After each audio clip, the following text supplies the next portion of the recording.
Welcome back to my channel, best friends. So Klayi did send me 2 wigs, and I'm going to show you guys how I got this brown version. If you're interested in seeing how I got the red Christmas hair versus my Thanksgiving brown, then continue to watch. But today we are talking about the brown, and if you do want to see that red, wait till the end of the video, and there will be a link, or yeah, I don't know if I posted this first or last, who knows, but it's going to be on my channel, I promise. So continue to watch and see the tutorial because we about to be bleaching. Okay, so like I said, Klayi just sent me this wig. This was their regular 1B 24-inch closure, 4x4 closure unit. This is a Pew wig or a silk based unit. It does come with 4 combs and adjustable straps. I did go in and sew an elastic band to this wig. I did that off camera.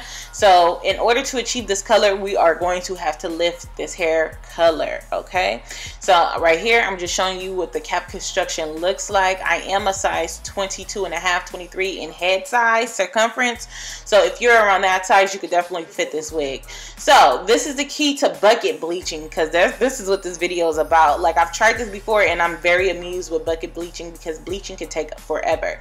So you want to use I use 40 volume developer.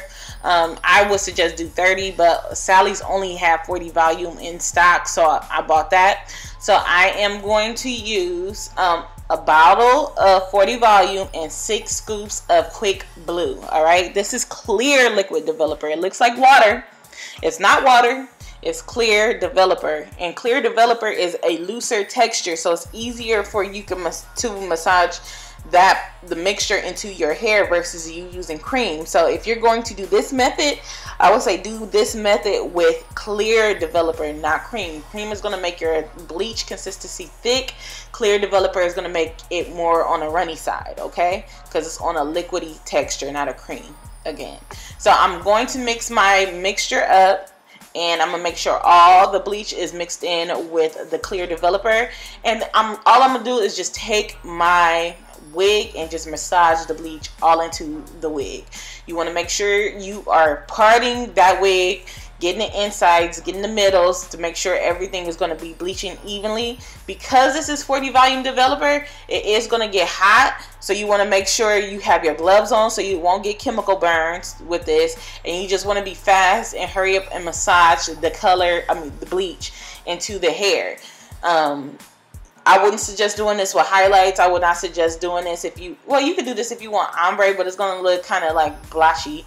So if you want to do an all over bleach, I feel like this was gold. Like this, whoever came up with doing it this way was like, girl or boy, like, I love it. So your arm is gonna be tired, you're gonna put in that work, but this is the fastest way I've ever bleached hair in my life. So you do want a bucket that is big enough to put your wig in there, and put your wig in there where you can massage it and move it around, but small enough where the bleach is not severely spread out, like, you feel me? So as you can see, I am going in and I'm massaging the hair. I'm finger detangling it. I'm being gentle with it because this is 40 volume. The wig was heating up. You can feel the bleach reacting to the developer, okay? So it is heating up, so I do want to hurry up and massage this in. All I'm doing is just going in, massaging it, moving around, massaging it, adding some bleach into it, massaging it, and you want to do that. You are going to see like the hair swelling, like it's going to get bigger. Just make sure you are moving the hair around because you do not want heat spikes in certain areas, and that will make you have lighter areas or darker areas, or you can either have it over processed. So you want to make sure you are consistently massaging this product, the bleach, into the hair, and that you're not having heat spikes. You want to you want your wig to be evenly heated. That means it's going to be evenly processed. That means it's going to be all one color, one level, all of that. All right, so all I'm gonna do is just go in and massage it and just watch it. I'm not going to tell you how long I can left the bleaching because you need to watch your wigs, okay? Just watch it.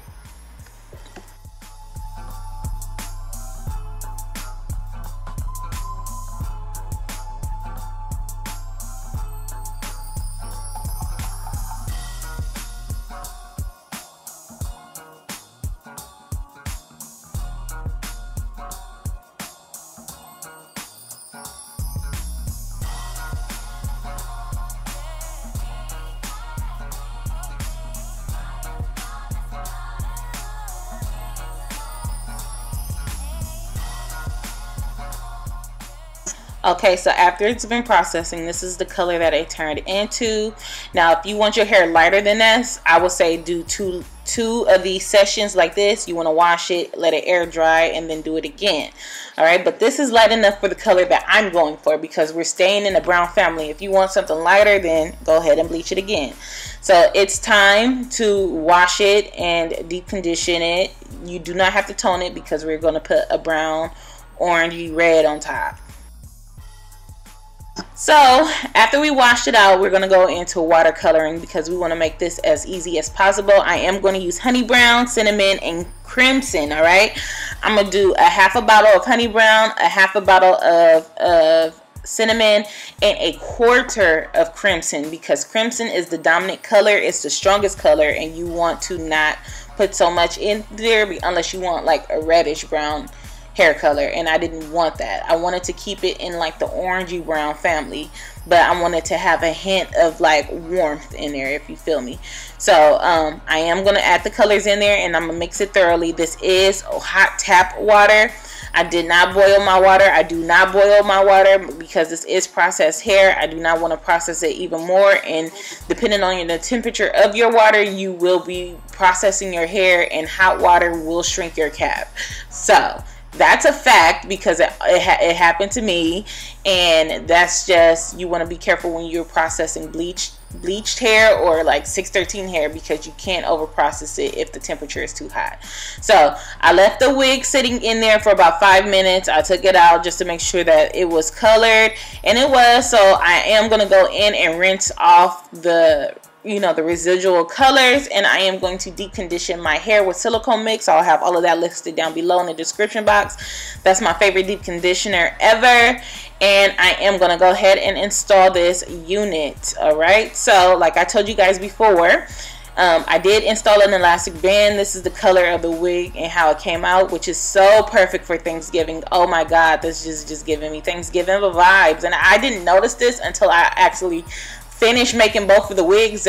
I literally have one Christmas and one Thanksgiving wig, and I'm going to wear these.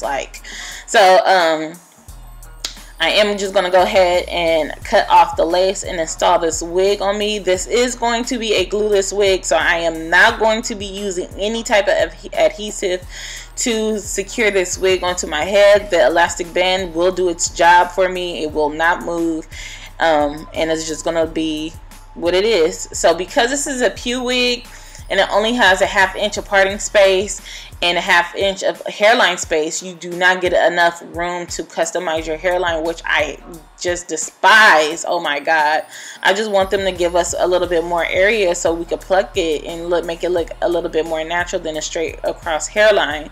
So I am going to go ahead and cut off the lace. I cut off the seams, and then I'm gonna go ahead and cut off the remainder of the lace, and that's about it. This hair did come from Klayi. I will leave everything that I use down below in the description box for you guys, and I am going to give you like a overview of like how I'm feeling about the hair and everything. So just continue to watch.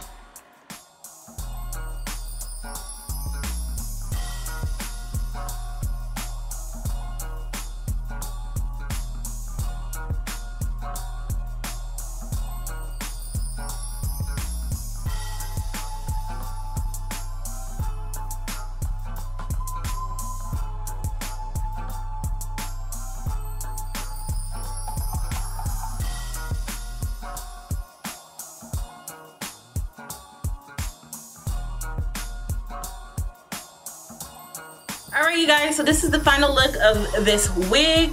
My only gripe about these kind of wigs, and I've said it before, is you really cannot customize the hairline like you want to. Like, this would be so fire if I was able to customize the hairline, but the actual hair on this is super soft, and after me bleaching it, it still have its luster. It's still soft. It took color amazingly, okay?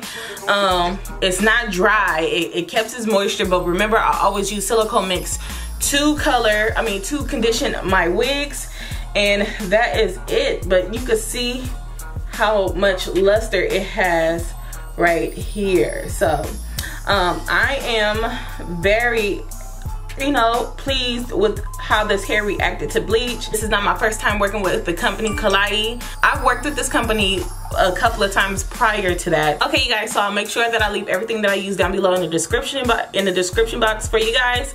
And if you have any questions or concerns, feel free to leave them down in the comment area. You know that I'm gonna be down there. This, for me, I would not say glue these kind of wigs down because it's just like throw on. That's the reason why I sewed an elastic band onto this wig, so it could just be like a throw on, throw off. If you wanted to use something, I would say use boho liquid gold in order to like adhere your wig for you, and then you could just, you know, take it off. You guys might see me do this again on the frontal. I'm just letting y'all know. So if y'all see this color again, it's probably gonna be on the frontal. So it is cool. I am here for it. But anyway, make sure you guys follow me on social media. My Instagram be cracking, y'all. Like, that's the easiest way to talk to me if you got questions or anything like that. Go to my Instagram, follow me there. I am on Snapchat, and I'm definitely on Facebook if you guys want to catch wigs that I sell. Like this wig, like it'll probably be in my sell wigs. So follow me on there. All that information is also in the description box for you guys, all right? Until next time, bye, best friends.